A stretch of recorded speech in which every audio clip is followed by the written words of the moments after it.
안녕하십니까. 이번 시간에 다룰 내용은요. 고명한 저자의 고전이 답했다. 거기 중에서 얼마나 소유할 것인가 이런 챕터입니다. 근데 이 챕터 길기도 하지만은 되게 의미 있는 내용이 많이 담겨져 있습니다. 기대하고 들으셔도 좋을 것 같습니다. 첫 번째, 이게 그 에릭 프롬의 소유냐 존재냐 이런 책이 있습니다.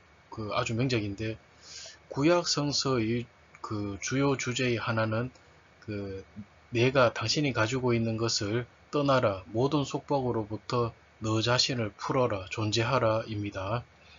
그래서 그게 이런 게 그게 근데 뭔가 그 기존 관념이나 이런 내가 소유하고 있는 걸 버려라는 뜻입니다. 버리면 버릴수록 자유로워진다 이런 의미고요.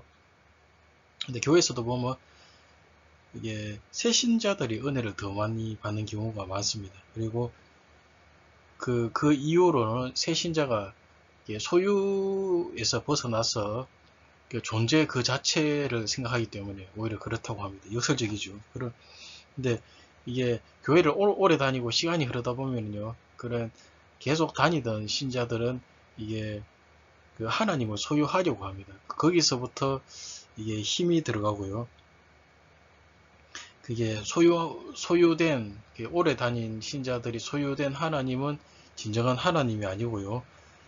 내가 소유한 가짜 하나님입니다. 뭐 속박이 되고요. 소유 개념이기 때문에 이게 뭔가 경직되고 이렇게 자유롭지 못합니다. 그래서 이게, 이게 기독교뿐만 아니라 불교에서도요. 소유냐 존재냐 이거는요.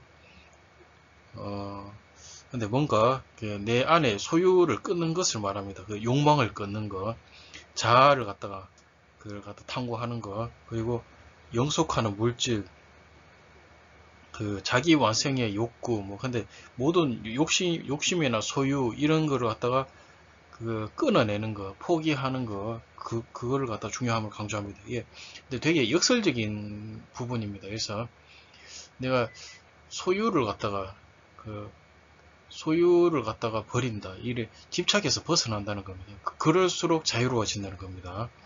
그래서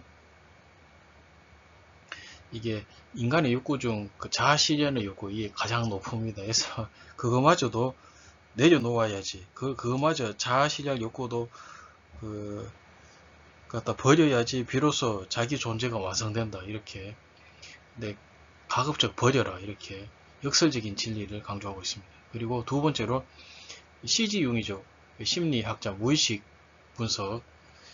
그리고 유명한 그 CG 융이 말한 진리에 이르는 길은 의도를 갖지 않은 것과도 일맥상통한다. 근데 이 문장도 근데 그걸 내가 소유를 하지 말고 버려라 이런 의미하고 비슷합니다. 그래서 근데 역설적으로 그 신자들이 천국에 가지 않겠다. 뭐 천국에 가겠다는 의도를 버리는 것.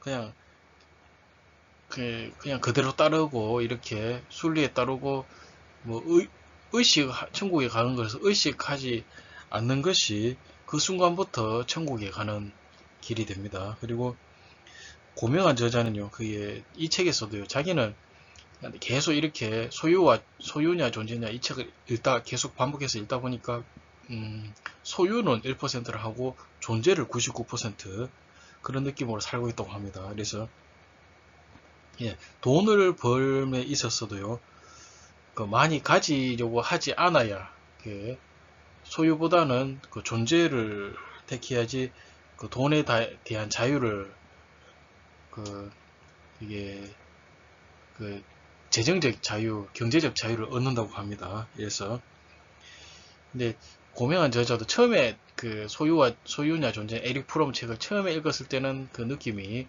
깊은 의미가 다가오지 않았는데 고전 그 이름난 고전일수록 계속 반복해서 읽을수록 이게 그 의미가 뚜렷해지고요. 그 사유나 이렇게 사유하는 것도 깊어지면서 경제적으로도 자유롭게 된답니다. 그리고 세 번째로 소유는 정지된 것이고요. 존재는 끊임없이 움직이는 것입니다. 그래서 그게 왜 존재가 자유로우냐? 움직이기 때문에 자유롭다는 거고요. 소유는 내가 그냥 고정관념 딱 묶어두기 때문에 정지된 것입니다. 흐르지 않습니다. 그래서 근데 독서의 경우 소유가 암기, 다소는 암기는 좀 힘듭니다. 그리고 존재는 깨달음이고요.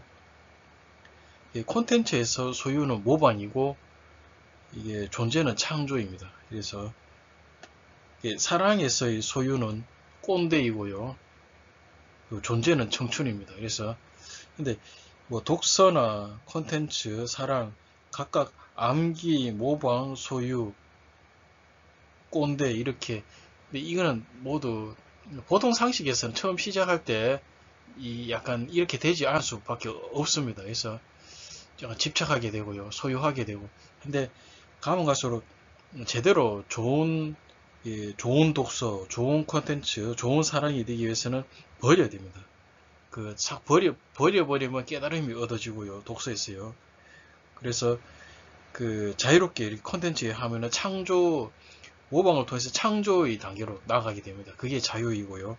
사랑에서는 청춘, 젊은 사랑을 하게 되는 것이죠.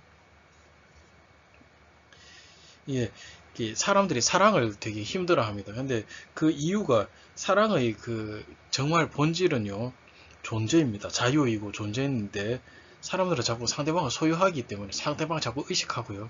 그렇기 때문에 사랑이 구속받고 집착하고 이렇기 때문에 사랑이 자유롭지 못합니다. 그래서 어려워지기 때문이고요. 자꾸 소유를 하기 때문에 사랑이 있잖아요. 집착이 되고 시들어집니다. 그리고 사람이 꽃을 키운다고 생각했을 때 이 땅에 존재하게 내버려 두고요. 그냥 관찰만 하는 거 내버려 두고 자유롭게 꽃을 풀어주는 게 사랑입니다. 그래서 그냥 그게 구속하고 억압하면은 꽃도 시들어집니다. 그거는 사랑이라고 볼 수 없습니다. 돈을 버는 경우에 있어서도요. 돈이라는 게 계속 움직입니다. 돌고 돌아가지고 그렇게 하는 것이지. 돈을 갖다가 단지 집착하고 소유만 한다. 이래 되면은 더 큰 돈을 벌 수가 없습니다. 돈을 계속 벌기 위해서는요. 돈을 풀어주면서 움직이게 만들어줘야 됩니다. 그러면은 돌고 돌아서 더 큰 돈이 자기한테 옵니다. 그리고 이번 챕터 마지막 돈을 선순환으로 움직이게 해 보내줘야 됩니다. 제일 좋은 방법은 타인을 위해서 돈을 흘려 보내주는 것입니다. 그게 가장 좋습니다. 돈 버는 방법에 대해서 이야기하자면은 근데 기꺼이 내어주면은 그게 저절로 성장하고 돈을 갖다가 이자나 뭐 다른 명분으로 배당 이렇게 해서 나에게 돌아옵니다. 그때 뭐 필요한 만큼 또 가지고요. 또 세상에 흘려 보내야 됩니다. 돌고 도는 것입니다. 그리고 이렇게 순환하는 것이 돈을 버는 방법이고요. 돈 자체를 쫓고요. 소유하려고 하지 않아야 됩니다. 그리고